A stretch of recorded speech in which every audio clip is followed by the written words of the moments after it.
ঢাকার পথে পথে এখন শুধুই নীরবতা, সেই চিরচেনা যানজট। যাত্রীর চাপ কমেছে কমলাপুর গাবতলীতেও। সৌদি আরবের সঙ্গে মিল রেখে ঈদ উদযাপন হচ্ছে চাঁদপুর সহ দেশের অনেক জেলায়। ভিন্ন আয়োজন ঘিরে বইছে উৎসবের আমেজ। দেশে ফিরেছে সৌদিতে মিসাইল হামলায় নিহত মোশাররফের মরদেহ। মধ্যপ্রাচ্যে বাংলাদেশিদের নিরাপদ রাখতে সর্বোচ্চ চেষ্টা করছে সরকার, জানালেন পররাষ্ট্র প্রতিমন্ত্রী। ট্রাম্পের অনুরোধে ইরানের গ্যাস ক্ষেত্রে আর হামলা করবে না ইসরায়েল। ইরানের সঙ্গে যুদ্ধে ট্রাম্পকে জড়ানোর অভিযোগ প্রত্যাখ্যান। এবং আয়ারল্যান্ড টি-20 অধিনায়কের পদ থেকে সরে দাঁড়ালেন স্টার্লিং। নেতৃত্ব চালিয়ে যাবেন ওয়ানডে দলের।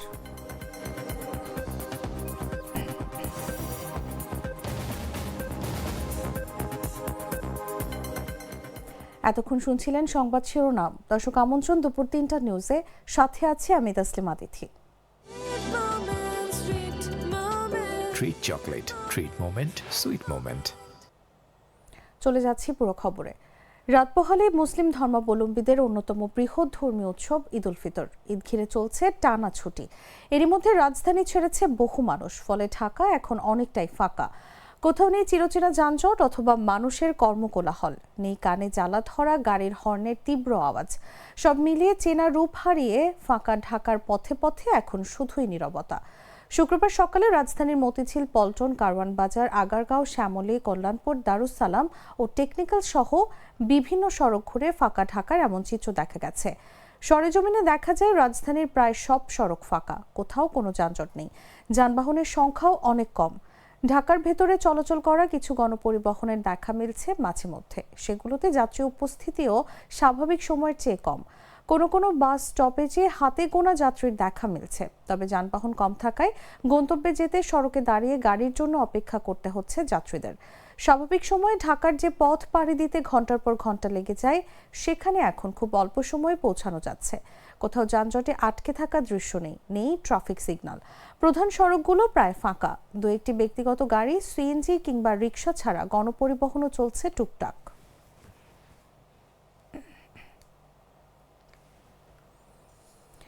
ঈদ উপলক্ষে গত সোমবার রাত থেকে কমলাপুর রেলওয়ে স্টেশনে ব্যাপক যাত্রীর চাপ লক্ষ্য করা গিয়েছিল। প্রতিটি প্ল্যাটফর্মে ছিল উপচে পড়া ভিড়।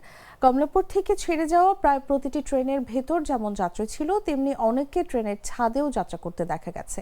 তবে সেই পরিস্থিতি আজ আর নেই। যাত্রীর চাপ কমেছে কমলাপুর রেলওয়ে স্টেশনে। শুক্রবার সকাল থেকে প্রতিটি ট্রেন নির্বিঘ্নেই চলাচল করতে দেখা গেছে। গত 4 দিনে যে পরিমাণ যাত্রীর চাপ ছিল, তার তুলনায় আজ অনেকটাই কম ভিড় লক্ষ্য করা গেছে স্টেশনে। অন্যদিকে পর্যাপ্ত যাত্রী না থাকা এবং নির্ধারিত সময়ের বিলম্বের কারণে এদিন নীলসাগর এক্সপ্রেস ট্রেনটি বাতিল করা হয়েছে। কমলাপুর রেলওয়ে স্টেশন কর্তৃপক্ষ জানায়, সাধারণত 29 রমজানকে কেন্দ্র করেই যাত্রীরা টিকিট কেটে থাকেন। কারণ মুসলমানদের ধর্মীয় উৎসব ঈদ উল ফিতর কখনো 29 রোজা পূর্ণ হওয়ার পর, আবার কখনো 30 রোজার শেষে অনুষ্ঠিত হয়। তাই অনেকে আগে থেকে 29 রমজানকে ধরে যাত্রার পরিকল্পনা করেন। এ সময় বেশিরভাগ বেসরকারি অফিস ও ব্যবসা প্রতিষ্ঠান বন্ধ হয়ে যায়, ফলে ওই সময় যাত্রীর চাপ বেশি থাকে। এরপর যাত্রীর চাপ কিছুটা কমে আসে।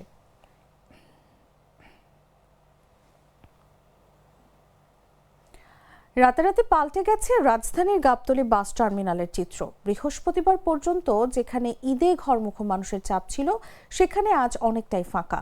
নেই যাত্রীদের কোলাহল কিংবা টিকিটের জন্য কাউন্টারের সামনে দীর্ঘ লাইন। টার্মিনালে দূরপাল্লার বাসগুলো বেকার দাঁড়িয়ে আছে সারিবদ্ধভাবে, কিন্তু যাত্রীর দেখা নেই বললেই চলে। শুক্রবার সকালে সরেজমিনে গাবতলী বাস টার্মিনাল ঘুরে এমন চিত্রই দেখা যায়। বিগত বছরগুলোতে ঈদের আগের দিন বিভিন্ন রুটের দূরপাল্লার বাসে যাত্রীদের বাড়তি চাপ দেখা গেলেও এবার চিত্র কিছুটা ভিন্ন। রাত পোহালে ঈদ, এরই মধ্যে ঢাকা ছেড়েছে অসংখ্য মানুষ। রাজধানীও এখন অনেকটাই ফাঁকা। সকালে গাবতলী বাস টার্মিনালে গিয়ে দেখা যায় পুরো টার্মিনাল প্রায় ফাঁকা। কাউন্টারগুলোতে যাত্রীর অপেক্ষায় সময় কাটাচ্ছেন কাউন্টার মাস্টাররা।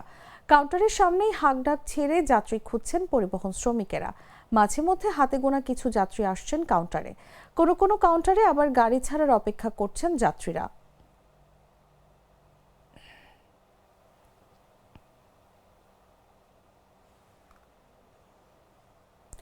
একদিন আগেই দেশের বিভিন্ন জেলার মানুষ সৌদি আরব সহ মধ্যপ্রাচ্যের সঙ্গে মিল রেখে ঈদ উদযাপন করছে। শুক্রবার সকাল থেকেই ভিন্ন এই আয়োজন ঘিরে ছিল ধর্মীয় আবহ ও উৎসবের আমেজ। চাঁদপুরের অর্ধশতাধিক গ্রামে ঈদ উদযাপন হচ্ছে আজ। শুক্রবার সকালে জেলার বিভিন্ন স্থানে ঈদের জামাত অনুষ্ঠিত হয়। এর মধ্যে চাঁদপুর সদর উপজেলার সাদরা দরবার শরীফ মাঠে সকাল 9টায় ঈদ উল ফিতরের প্রথম জামাত অনুষ্ঠিত হয়। মাদারীপুরেও আজ ঈদ উল ফিতর উদযাপন করছেন 25 গ্রামের প্রায় 30,000 মানুষ।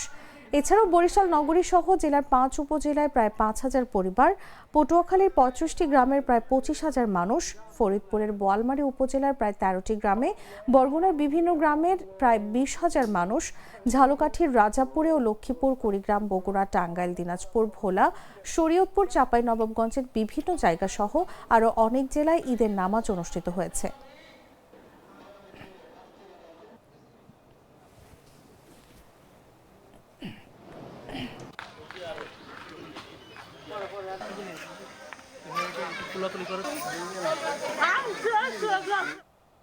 প্রতি বছরের মতো এবারও প্রাণ আরএফএল গ্রুপ আয়োজন করেছে ঈদ ফর অল ক্যাম্পেইন 2026।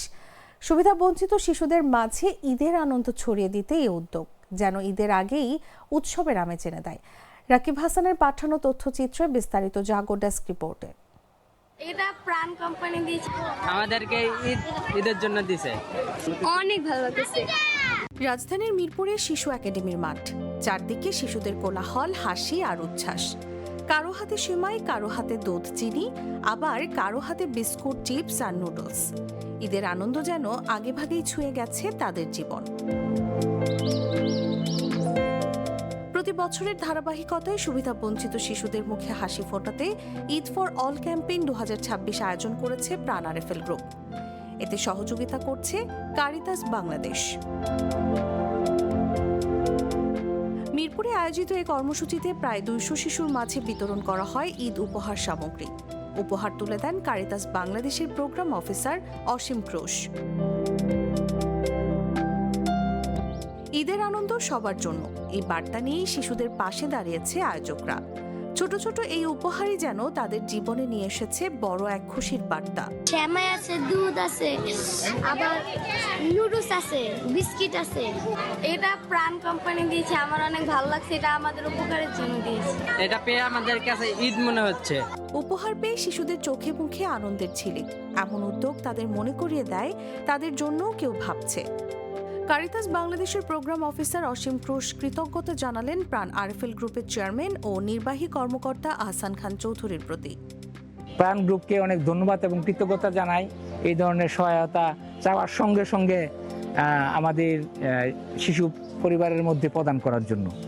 আমরা অনেক ধন্যবাদ এবং কৃতজ্ঞতার সহিত সবসময় প্রাণ গ্রুপকে স্মরণ করব। আমরা বিশ্বাস করি তারা তাদের যে ব্যবসা, তাদের যে বাণিজ্য, এটা উত্তর আরও বৃদ্ধি পাবে। আমরা এই প্রার্থনা করি তাদের যেন এটা আরও সমৃদ্ধি লাভ করে এবং দুস্থ মানুষের মাঝে যেন তারা যেভাবে এই ধরনের উপকরণ এবং অন্যান্য সামগ্রী যেটা উপহার দিচ্ছেন সেটা যেন তারা প্রদান করা অব্যাহত রাখতে পারে। ঈদের আনন্দ তখনই পূর্ণতা পায় যখন তা সবার মাঝে ছড়িয়ে পড়ে, আর এমন সব মানবিক উদ্যোগই বদলে দিতে পারে একটি শিশুর উৎসবের গল্প। নিউজ ডেস্ক, জাগো নিউজ। গ্লিটারের টুইন লেমন ও অ্যান্টিব্যাকটেরিয়াল ফর্মুলা বাসনকে চকচকে জীবাণুমুক্ত করে আমাদের দেয় গ্লিটার গ্যারান্টি। ইরানের সঙ্গে ইসরায়েল ও যুক্তরাষ্ট্রের চলমান যুদ্ধে নিহত প্রবাসী বাংলাদেশি মোশাররফ হোসেনের মরদেহ দেশে এসেছে। শুক্রবার সকাল 10টা 48 তাকে বহন করা সৌদি এয়ারলাইন্সের উড়োজাহাজ ঢাকার হযরত শাহজালাল আন্তর্জাতিক বিমানবন্দরে অবতরণ করে। বেলা 11টায় প্রবাসী কল্যাণ ও বৈদেশিক কর্মসংস্থান মন্ত্রী আরিফুর হক চৌধুরী এবং পররাষ্ট্র প্রতিমন্ত্রী শামা ওবায়েদ মোশাররফ হোসেনের বিমানবন্দরের 8 নম্বর ফটকে আসেন। তারা মোশাররফ হোসেনের স্বজনদের সান্ত্বনা দেন। মরদেহ সংগ্রহের পর তারা দুজন গণমাধ্যমের সঙ্গে কথা বলবেন। গেল 8 মার্চ মোশাররফ হোসেন সৌদি আরবে মিসাইলের আঘাতে নিহত হন। তার গ্রামের বাড়ি টাঙ্গাইলের সখীপুরে। 8 বছর আগে তিনি চাকরির সুবাদে সৌদিতে গিয়েছিলেন। দেশে তার বৃদ্ধ বাবা মা, স্ত্রী ও 2 সন্তান রয়েছে। বেলা 11টায় সরেজমিনে দেখা যায় সৌদি আরবে মিসাইলের আঘাতে নিহত মোশাররফ হোসেনের মরদেহ সংগ্রহ করতে শাহজালাল বিমানবন্দরের 8 নম্বর ফটকের সামনে উপস্থিত হয়েছেন তার স্বজনরা। এ সময় তারা মোশাররফ হোসেনের স্মৃতিচারণ করে কান্না করেন। তখন পর্যন্ত মোশাররফ হোসেনের মরদেহ বিমানবন্দর থেকে বের করা হয়নি।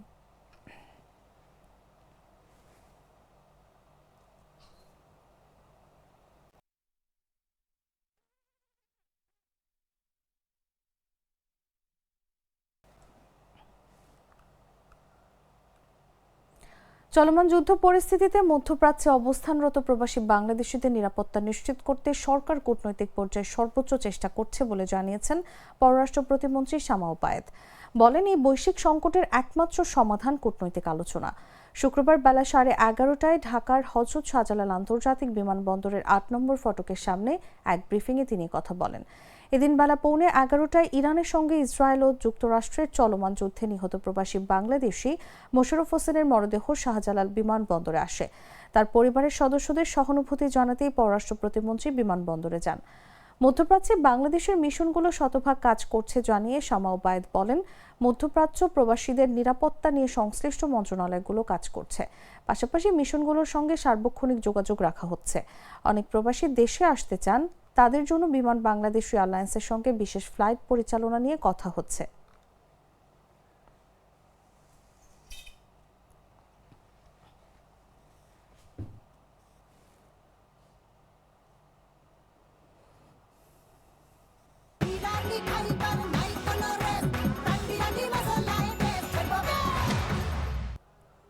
জানাবো আন্তর্জাতিক সংবাদ।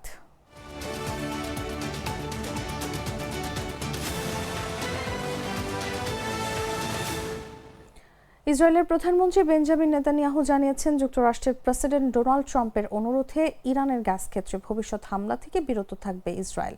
বৃহস্পতিবার রাতে এক সংবাদ সম্মেলনে এই তথ্য জানান নেতানিয়াহু। ইসরায়েলের প্রধানমন্ত্রী বলেন, ট্রাম্পের অনুরোধের পর ইসরায়েল ইরানের গ্যাস ক্ষেত্রে পরবর্তী হামলা স্থগিত রাখবে। একই সঙ্গে তিনি এই অভিযোগও প্রত্যাখ্যান করেন যে ইরানের সঙ্গে যুদ্ধে তিনি ট্রাম্পকে জড়িয়েছেন। এদিকে হরমুজ প্রণালী বন্ধ করে ইরান বিশ্বকে ব্ল্যাকমেইল করার চেষ্টা করছে বলেও অভিযোগ করেন নেতানিয়াহু। তিনি বলেন, ইরানের শাসক গোষ্ঠী হরমুজ প্রণালীর মতো একটি গুরুত্বপূর্ণ আন্তর্জাতিক সমুদ্র পথ বন্ধ করে দিয়ে বিশ্বকে ব্ল্যাকমেইল করার চেষ্টা করছে, কিন্তু তাদের এই চেষ্টা সফল হবে না। এছাড়া যুক্তরাষ্ট্রকে ইসরায়েল এই যুদ্ধে টেনে আনেননি বলে দাবি করে তিনি বলেন, ট্রাম্পই তাকে 1 বছর আগে বলেছিলেন যে ইরান যেন পারমাণবিক অস্ত্র তৈরি করতে না পারে, সেটি নিশ্চিত করতে হবে।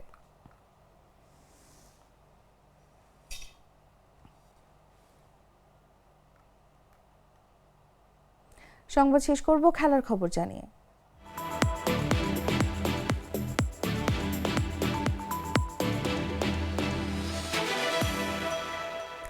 আয়ারল্যান্ড ক্রিকেটে বড় পরিবর্তনের সূচনা হলো। টি-20 দলের অধিনায়কত্ব থেকে সরে দাঁড়ানোর ঘোষণা দিয়েছেন পল স্টার্লিং। তবে তিনি একদিনের আন্তর্জাতিক দলে নেতৃত্ব দেওয়া চালিয়ে যাবেন। 2026 সালের আইসিসি পুরুষ টি-20 বিশ্বকাপে হতাশাজনক পারফরম্যান্সের পরে এই সিদ্ধান্ত নেন স্টার্লিং। পুরো টুর্নামেন্টে আয়ারল্যান্ডের পারফরম্যান্স ছিল হতাশাজনক। গ্রুপ পর্ব থেকেই বিদায় নিতে হয় দলকে। স্টার্লিং নিজেও ইনজুরির শিকার হন। দ্বিতীয় ম্যাচে ফিল্ডিং করতে গিয়ে হাঁটুতে চোট পান এবং পরে আর খেলতে পারেননি। এর আগে 2024 সালের আসরেও আয়ারল্যান্ড কোনো ম্যাচ জিততে পারেনি। ফলে টানা 2 বিশ্বকাপ ব্যর্থতা অধিনায়কত্ব ছাড়ার বড় কারণ হিসেবে দেখা হচ্ছে। 2023 সালে অ্যান্ডি বালবেইনির কাছ থেকে পূর্ণকালীন অধিনায়কত্ব নেয়ার পর স্টার্লিং মোট 48টি টি-20 ম্যাচে দলকে নেতৃত্ব দেন। তবে এখনও নতুন অধিনায়কের নাম ঘোষণা করেনি ক্রিকেট আয়ারল্যান্ড।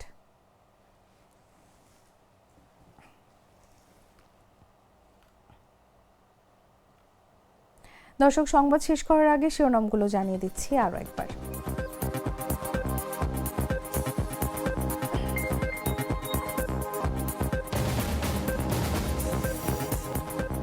ঢাকার পথে পথে এখন শুধুই নীরবতা, নেই চিরচেনা যানজট, যাত্রীর চাপ কমেছে কমলাপুর গাবতলীতেও।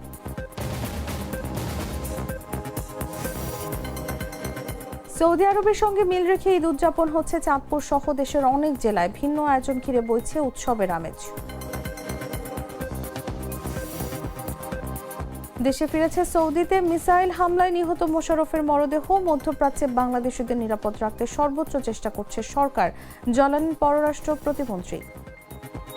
ট্রাম্পের অনুরোধে ইরানের গ্যাস ক্ষেত্রে আর হামলা করবে না ইসরায়েল। ইরানের সঙ্গে যুদ্ধে ট্রাম্পকে জড়ানোর অভিযোগ প্রত্যাখ্যান।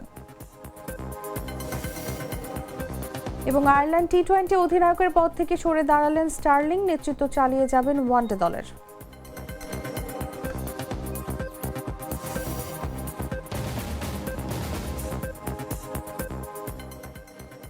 দর্শক, এই ছিল এখনকার মতো। প্রতি মুহূর্তের সর্বশেষ খবর জানতে ভিজিট করুন jagunews24.com। ফলো করুন আমাদের ভেরিফাইড ফেসবুক পেজ এবং সাবস্ক্রাইব করুন জাগো নিউজের ইউটিউব চ্যানেল। ধন্যবাদ সবাইকে।